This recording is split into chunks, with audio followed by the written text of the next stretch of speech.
Cornell West writes, the crisis of leadership is a symptom of black distance from a vibrant tradition of resistance, from a vital community bonded by ethical ideals, and from a credible sense of political struggle. Do you think there's a crisis in black leadership in communities today? And if there is, if you think so, what makes that so? Yes and no. I think that there's a crisis in our communities that comes from the physical distance between the black middle class and black people who are struggling in their everyday lives. And it plays out in many ways, even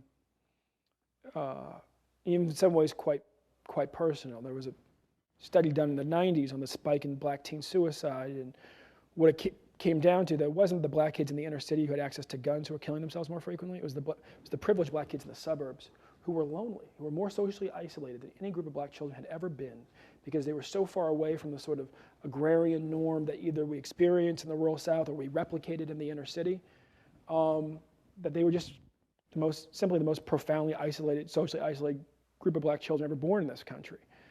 On the other extreme is that, you stand in central Harlem, the mid-90s when I was an organizer, you didn't miss white. It wasn't white flight you were concerned about. You missed middle-class black people. You missed the people who came in their big cars on the weekends to church and then got out of there as quickly as possible because they didn't want to get mugged.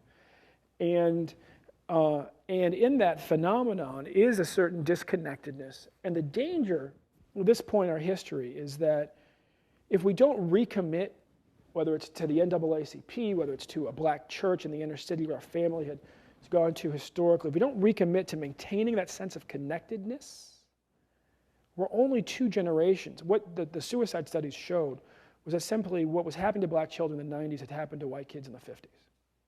We're just 2 generations behind white families in sort of the nuclearization and suburbanization of middle-class families and the atomization of families, and so that the poor cousins don't know the rich cousins.